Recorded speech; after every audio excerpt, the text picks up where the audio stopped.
శ్రీ గురుభ్యో నమః. శ్రీ మహాగణాధిపతే నమః. శ్రీ మాత్రే నమః.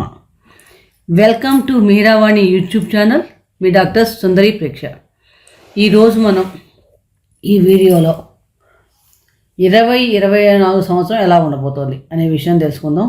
ముందుగా ప్రేక్షకులందరికీ కూడా నూతన ఆంగ్ల సంవత్సర శుభాకాంక్షలు. సహజంగానే మనం ఫలితాలు తెలుగు దాని ప్రకారం ఉగాది నుంచి మనం ఉగాది దాకా చెప్పుకుంటాం. చాలామంది ఈ సంవత్సరం ఆంగ్ల సంవత్సరం ప్రకారం కూడా చెప్తే డిసెంబర్ దాకా, జనవరి నుంచి డిసెంబర్ దాకా ఎలా ఉండబోతోంది అనే విషయాలు చెప్పడం వల్ల ఈ వీడియో చేయడం జరుగుతుంది. అంటే కొత్త సంవత్సరం వస్తోందంటేనే అందరూ ఎదురు చూసేది గత సంవత్సరం కంటే ఈ సంవత్సరం ఎలా ఉండబోతోంది, ఆర్థికంగా చాలా బాగుంటుందా, ప్రమోషన్స్ వస్తాయా, వృత్తిపరంగా ఆరోగ్యం ఎలా ఉంటుంది, వివాహ యోగాలు, అవివాహితులు ఎవరైనా ఉంటే వారికి వివాహ యోగాలు కలిసి వస్తాయా అని ఎదురు చూస్తుంటారు. అలాగే విద్యార్థులు విదేశాల్లో చదువుకునే వాళ్ళకి విదేశీ యోగాలు అనుకూలిస్తున్నాయా, ఇలా అన్ని విషయాలు భవిష్యత్తు ఎలా ఉండబోతుంది ఒక ఆతృత ఉత్సాహం కూడా ఉంటుంది. ప్రతి వాళ్ళకి తెలుసుకోవాలి ఎలా ఉండబోతుంది, మనం ఎలా ప్లాన్ చేసుకుంటే కనుక ఈ సంవత్సరం అంతా మనం సక్సెస్ఫుల్గా మనం వెళ్ళగలుగుతాం అనే విషయాలు కూడా తెలుస్తుంటాయి. సహజంగా సంవత్సర ఫలితాలు చెప్పేటప్పుడు ఎక్కువ కాలం రాశిలో ఉండే గ్రహాల ఆధారంగా చెప్పడం జరుగుతుంది. మనం జనరల్గా సహజంగా ప్రతి నెలా కూడా మాస ఫలితాలు చెప్పుకుంటూ ఉంటాం. రవి, బుధ, శుక్ర మార్పుల ప్రకారం, దినఫలాలు అన్నవి చంద్ర మార్పుల ప్రకారం, చంద్రగ్రహం గమనం ప్రకారం కూడా చెప్పుకుంటూ ఉంటాం. ఈ సంవత్సర ఫలితాలు మటుకు ఎక్కువ కాలం రాశిలో ఉండే గురువు, రాహువు, కేతువు, శని వీటి సంచారం ఎలా ఉండబోతోంది, ఈ సంచార ప్రకారం ద్వాదశ రాశుల వారికి ఈ 2024 సంవత్సరంలో ఎటువంటి ఫలితాలు ఇస్తున్నారు అనే విషయాలు మనం ఈ వీడియోలో తెలుసుకునే ప్రయత్నం చేద్దాం. ముఖ్యంగా గోచార గ్రహాలు ఏ రాశుల్లో సంచరిస్తున్నాయో చూస్తే కనుక మేషరాశిలో గురువు ఏప్రిల్ 30 దాకా సంచారం చేస్తాడు. మే 1వ తారీఖు నుంచి రాశి మారి వృషభ రాశిలో సంచారం చేస్తాడు. కన్యలో కేతు సంవత్సరం అంతా సంచారం, కుంభంలో శని కూడా సంవత్సరం అంతా సంచారం చేస్తాడు, మీనంలో రాహువు. అలాగే మే, జూన్, జూలై నెలలో శని కొంచెం వక్రిస్తాడు మధ్యలో. సహజంగా సంవత్సరం అంతా కూడా శతభిష నక్షత్రంలోనే శని సంచారం కూడా ఉంటుంది. సంవత్సర ప్రారంభంలో రవి, కుజులు, బుధుడు ధనుసు రాశిలో సంచారం చేస్తున్నారు. ప్రతి నెల కూడా రవి రాశి మారుతూ ఉంటాడు. దాని ప్రకారం మనం మాస ఫలితాలు చెప్పుకుంటూ ఉంటాం.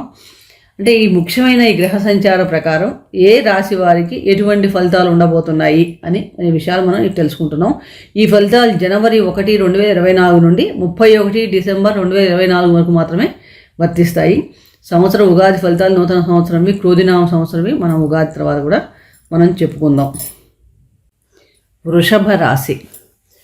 వృషభ రాశి వారికి 2024 సంవత్సరంలో ఎలా ఉండబోతోంది అని చూస్తే కనుక మనకి కృత్తిక 2, 3, 4 పాదాల్లో జన్మించిన వారు, రోహిణి నక్షత్రం 4 పాదాల్లో జన్మించిన వారు, మృగశిర 1, 2 పాదాల్లో జన్మించిన వారు వృషభ రాశి కింద వస్తారు.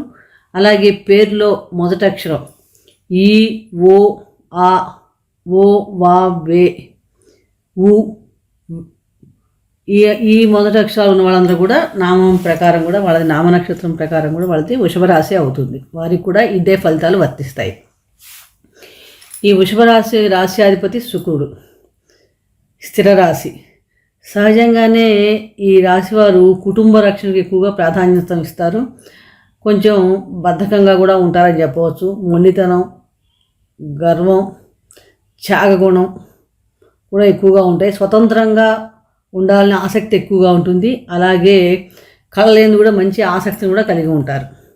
వీరికి 2024 సంవత్సరంలో గల గోచారం గమనిస్తే కనుక గురువు ఏప్రిల్ 30వ తారీఖు దాకా వ్యయ స్థానంలో సంచారం చేస్తున్నాడు. తదుపరి రాశిలో సంచారం. పంచమంలో కేతువు, దశమంలో శని, రాహు నక్షత్రంలో సంచారం. ఈ సంవత్సరం అంతా కూడా సంచారం ఉంటుంది. లాభంలో రాహు వలన రాహు సంచారం. దీనివలన ఈ రాశి వారికి సంవత్సరం మిశ్రమ ఫలితాలు గోచరిస్తున్నాయి. సహజంగా ఏంటంటే ఛాలెంజెస్గా ఉంటుంది, కొత్త అవకాశాలు కూడా ఉంటాయని చెప్పవచ్చు. ఈ సంవత్సర ఆరంభం చూస్తే కనుక వీళ్ళకి మూడ్స్ ఎక్కువగా చేంజ్ అవుతూ ఉండే అవకాశం ఎక్కువగా కనిపిస్తోంది. అలాగే వ్యయస్థానంలో గురు సంచారం కూడా ఏప్రిల్ 30 దాకా ఉండటం వలన ఫస్ట్ క్వార్టర్లో వీళ్ళకి ఖర్చులు కూడా విపరీతంగా ఉండటం వలన ఆర్థికంగా కొంచెం ఇబ్బందులు ఉంటాయని చెప్పవచ్చు. కాబట్టి ప్రయత్నపూర్వకంగా వీళ్ళు వృధా ఖర్చులు తగ్గించుకోవాల్సి ఉంటుంది. ఆలోచించి తీసుకునే తెలివైన నిర్ణయం వలన ఈ అనిశ్చిత పరిస్థితుల నుండి బయటపడగలుగుతారని చెప్పవచ్చు. ఇక వైవాహిక జీవితంలో చూస్తే ఈ సంవత్సరం కొంచెం మిశ్రమంగా ఉంటుంది. ఉద్యోగపరంగా బాగానే కనిపిస్తుంది. సంవత్సరం అంతా కూడా ఆర్థికంగా మీకు ఎలా ఉంటుందంటే కొంచెం హెచ్చుతగ్గులు, ఒకసారి వస్తాయి, ఒకసారి తగ్గుతాయి, ఆ రకంగా అనిపిస్తుంది. కొంచెం ముఖ్యంగా ఈ సంవత్సరంలో మీ తల్లిదండ్రులతో కొంచెం విభేదాలు ఉండే అవకాశం ఎక్కువగా ఉంది. అలాగే కుటుంబంలో కూడా వాదనలు, ఘర్షణలు ఏర్పడే అవకాశం ఉంది. కాబట్టి వీలైనంత వరకు మనం సంయమనం పాటిస్తే కనుక చాలా మటుకు ఆర్గ్యుమెంట్స్కి వెళ్లకుండా ఉండటం, ఇలా వాదనలు పెట్టుకోకుండా ఉండటం చేయటం వల్ల చాలా మటుకు మన సమస్యలు తగ్గించుకోవచ్చు. ముఖ్యంగా ప్రేమ వ్యవహారాల మటుకు అంత అనుకూలంగా లేదనే చెప్పవచ్చు ఈ సంవత్సరంలో. ఈ సంవత్సరం ముఖ్యంగా స్నేహ సంబంధ విషయాల్లో కూడా కొంచెం ఛాలెంజెస్ ఎదురవుతాయి. తర్వాత నమ్మకం కోల్పోవటం ఇలాంటి పరిస్థితులు వచ్చినప్పటికీ కూడా మీరు వాటి నుంచి తొందరగానే బయటపడతారు మంచిగా. ఎందుకంటే పంచమభావం పైన మే తర్వాత గురు దృష్టి కూడా ఉండటం వల్ల ఈ సంవత్సరంలో శత్రువులపై విజయం చక్కగా ఉంటుంది, బాగుంటుందని చెప్పవచ్చు. మే 1వ తారీఖు తర్వాత చాలా మటుకు అనుకూలమైన ఫలితాలే కలుగుతాయి. ఏప్రిల్ 31 వరకు కొంచెం జాగ్రత్తగా ఉండాలి. ముఖ్యంగా మీ చుట్టుపక్కల ఉన్న వాళ్ళు ఇచ్చే సలహాలు పాటించడం వల్ల కూడా ఆర్థికంగా ఒక్కోసారి ఏంటంటే వాళ్ళు ఏవో చెప్తారు, వాళ్ళు చెప్పిన మీకు నచ్చి అనే బాగుంది అనిపించి వాళ్ళ ప్రకారం ఇన్వెస్ట్ చేస్తే కనుక నష్టాలు వచ్చే అవకాశం ఉంది. కాబట్టి వీలైనంత వరకు మీరే దానికి అనుకొని పూర్వాపరాలు ఎప్పుడైనా చేసేటప్పుడు ఆలోచించి మీ అంతరాత్మ, మీ సిక్స్త్ సెన్స్ ఏం చెప్తుందో దాన్ని పాటించండి. అనవసరంగా ఎవరో చెప్పారని ఏదో చేయటం వలన కొంచెం నష్టం వచ్చే అవకాశాలు కనిపిస్తున్నాయి. ఈ సంవత్సరంలో మీకు చిన్న చిన్న ప్రయాణాలు చేయటం వల్ల కూడా మంచి లాభాలు వస్తాయని చెప్పవచ్చు. అంటే వ్యాపార పరంగా కానీ ఎక్కడికైనా వెళ్ళటం వల్ల కూడా మంచి లాభిస్తుందని చెప్పవచ్చు. ఎవరైనా ఉన్నత విద్య కోసం విదేశాలకు వెళ్ళాలనుకునే విద్యార్థులకు మటుకు కొంచెం ఛాలెంజెస్ ఎదురయ్యే అవకాశం ఉంది. అంటే కొంచెం శ్రమ పడితే కనుక మంచి విజయ అవకాశాలు ఉంటుంది. కాబట్టి కొంచెం శ్రమతో ఏకాగ్రతతో ప్రయత్నిస్తే కనుక మంచి విజయ అవకాశాలు, విదేశాలు వెళ్ళే ఛాన్సెస్ కూడా ఉన్నాయి. ముఖ్యంగా ఏంటంటే వృషభరాశి వారికి శని యోగకారకుడే.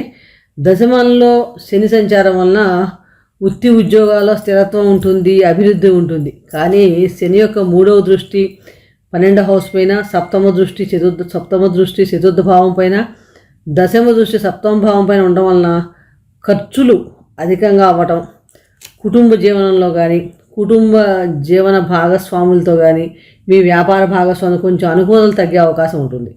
కాబట్టి ఇక్కడ మనం కొంచెం శనికి కనుక కొంచెం రెమెడీస్ చేసుకోవడం, సర్వీస్ చేయటం అలాంటివన్నీ చేస్తుంటే కనుక చాలా మటుకు మనం వీటి నుంచి కూడా బయటపడగలుగుతాం. ఎందుకంటే శని వృషభ రాశి వారికి యోగదాయకుడు ఇస్తాడు. కాబట్టి లాభస్థానంలో రాహు సంచారం, దీనివలన ఎవరైనా స్టాక్ మార్కెట్లో ఇన్వెస్ట్ చేస్తే చాలా మటుకు కొంతవరకు లాభించే అవకాశం కనిపిస్తుంది. వర్క్ లోడ్ కూడా అంటే వృత్తిలో కానీ వర్క్ లోడ్ ఎక్కువ విపరీతంగా పెరగడం వలన మీకు కుటుంబంతో గడిపే సమయం కొంచెం తగ్గే అవకాశాలు కనిపిస్తున్నాయి. అంటే వర్క్ మీద ఎక్కువ కాన్సన్ట్రేట్ చేయడం, వర్క్ మీద ఒత్తిడి పెరగడం వల్ల కూడా కుటుంబంతో ఎక్కువ సమయం మీరు గడపలేకపోతారు.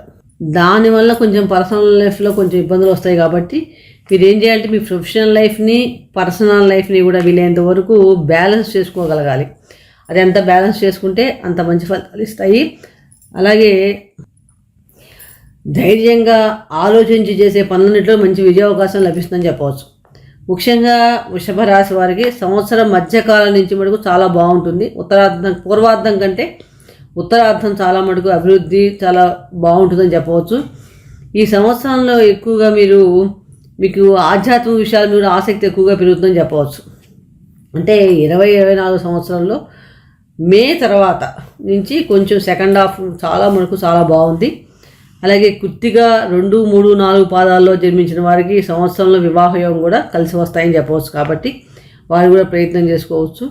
ఏ సమయంలో బాగుంటుందన్న విషయం కూడా మేము సపరేట్గా వీడియో చేయడం జరిగింది. కాబట్టి దాన్ని కూడా మీరు చూడండి. అలాగే అనుకూలమైన ఫలితాలు పెరగాలంటే వృషభ రాశి వారికి ఇంకా బాగుండాలి, మంచిగా ఉండాలంటే ప్రతిరోజు కూడా కొంచెం కాకులకి కొంచెం ఆహారాన్ని సమర్పించడం ఎంతో ఒకటి. ప్రతి శనివారం కూడా శివాలయ దర్శనం చేసుకోవడం, శివాభిషేకం చేసుకోవడం వల్ల కూడా చాలా మంచి ఫలితాలు వస్తాయి. అలాగే నల్లటి కుక్కలకి కొంచెం ఆహారం వేస్తుండడం వల్ల కూడా మంచి ఫలితాలు ఉంటాయి. తరచూ అన్నదానం చేయటం, గురువుల్ని గౌరవించడం వల్ల కూడా మీకు అద్భుతమైన మంచి ఫలితాలు అంటే గ్రహదోషాలు తొలగటానికి అవకాశం ఎక్కువగా ఉంది. కాబట్టి ఈ పరిహారాలు పాటించండి, చాలా మటుకు మంచి ఫలితాలు పొందాలి, ఎటువంటి సందేహం లేదు. మరొక రాశి గురించి మరొక వీడియో చర్చిద్దాం. ఈ వీడియో మీకు నచ్చినట్లయితే లైక్ చేయండి, షేర్ చేయండి, సబ్స్క్రైబ్ చేసుకోకపోతే సబ్స్క్రైబ్ చేసుకోండి. సర్వే జనా సుఖినో భవంతు. శుభం భూయాత్.